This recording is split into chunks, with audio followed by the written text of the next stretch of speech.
What's up, ladies and gentlemen of YouTube? Boogie988 coming at you live once again through the power of the internet, and welcome to We Gaming, my weekly gaming series in which I bitch about video games so you don't have to. To the power of the internet.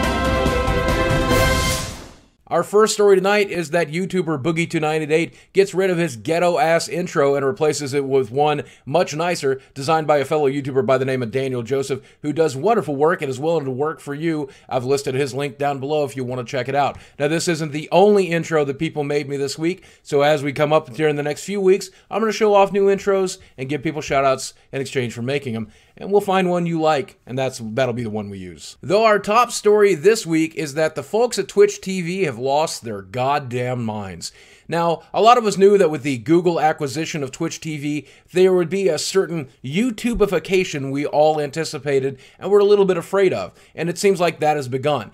Today, the good folks at Twitch have unleashed a content ID bot that's looking for copyrighted music in archived streams, archived footage, and highlight footage. Now, on one hand, you have the copyright holders who have the right to enforce their copyright pretty much in any way that sees fit, and Twitch TV is under legal obligation to do what they want them to do to enforce that copyright within reason. And a lot of the complaints that I've seen today are of people who enjoy streaming copyrighted music and getting away with it, people who like to listen to copyrighted music while they watch their gameplay, are enjoying the smorgasbord of free entertainment that comes along with this copyrighted work, but the reality of it is that smorgasbord should have never been opened to begin with. Part of Twitch's rules has always been that you have to observe copyright while streaming on Twitch, but they've never really enforced it until today. So to complain about them enforcing copyright for the first time is not the right complaint. You have something much more valid to bitch about. Twitch's new content ID bot, which could just be YouTube's existing content ID bot, has been misflagging things left and right, which is the major complaint we all have about the copyright bot on YouTube anyway. What's particularly frustrating is that games that use music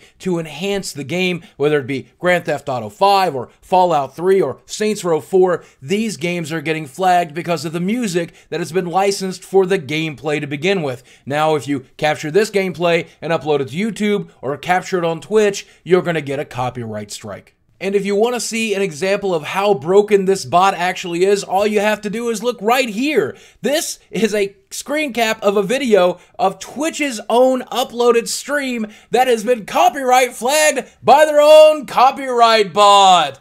Congratulations, guys. You done fucked up. Look, I'm not here to say that I understand copyright law and when it should be enforced and when it shouldn't be. That's for the lawyers to decide. And I'm not saying here that I deserve a free lunch and I deserve to enjoy copyrighted works without paying for them. I'm just saying that if you choose to enforce copyright on your website, whether that website be YouTube or Twitch, the system has to fucking work.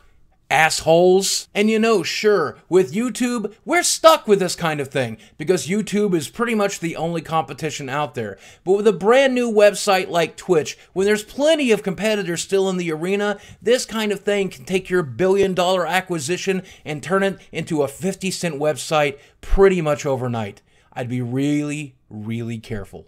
Though there is some good news to report this week. According to Activision, pre-orders of games have been down across the board for the entire industry. Now, this is bad news for the industry because the industry uses pre-orders to gauge interest for games and decides how much marketing needs to be done and other things along that lines. Plus, getting your money ahead of time makes them feel really, really good, especially if they know they're publishing a shitty game. This is good news, however, for the consumer because this means less consumers are going to end up prepaying for a game that turns out to suck. They'll get the idea by their friends or their families, YouTubers, reviewers, or anybody else, whether or not the game is worth their purchase, and ultimately this is just going to lead to better games being made. Though don't expect for those changes to happen overnight. We have an industry that is mired in pre-order culture, and they're not going to give up without a fight. Chances are they'll continue to offer bigger and better pre-order bonuses by cutting out bigger and more important chunks of the game so that you have to pre-order to get them. Chances are they will not go down without a fight, and you'll just need to stay strong, consumer. I hope that you choose to. As for me, I have to admit, I'm a sucker for those collector's editions, man.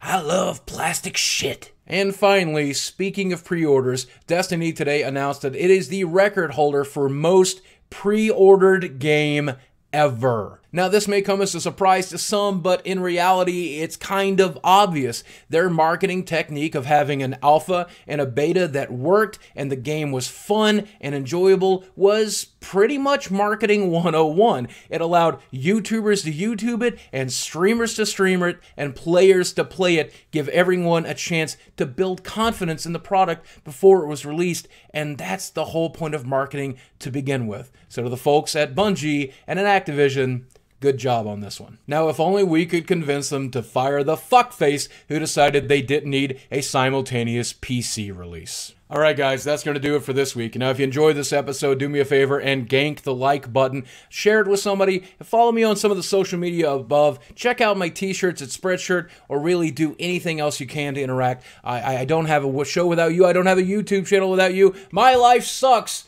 without you. Without you, I'm just some fat guy sitting in his bedroom bitching about video games. Wow, that's really depressing. All right. As always, thanks for watching. I love you, and I'll speak with you soon. Bye.